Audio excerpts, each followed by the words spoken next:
ஸ்ரீமதே ராமானுஜாய நமஹா. திருவன்வண்டூர் மலைநாட்டு திவ்ய தேசங்கள்ல ஒன்று கேரளாவில் இருக்கு.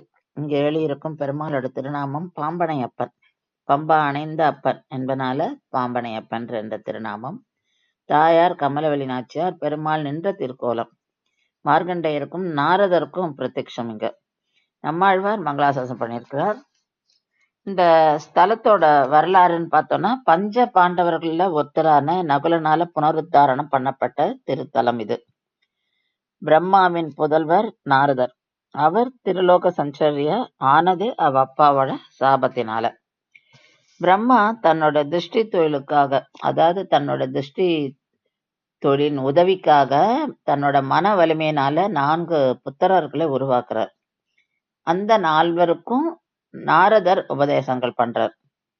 நாரதரோட உபதேசத்தினால் பெற்ற ஞானத்தினால் இந்த 4 பேருமே இந்த லோகத்துல எந்த இதுலயும் ஆசை இல்லாம போயிடுறா.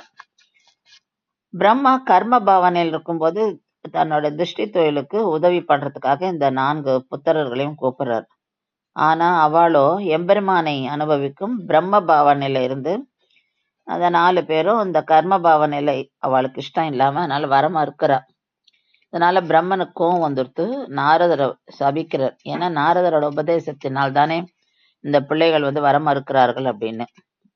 அப்ப நாரதர்கிட்ட நீ ஒரு இடத்துல நில்லாம சஞ்சரிச்சுட்டே இருக்கணும் அப்படின்னு சொல்லி சாபம் விட்டுறார்.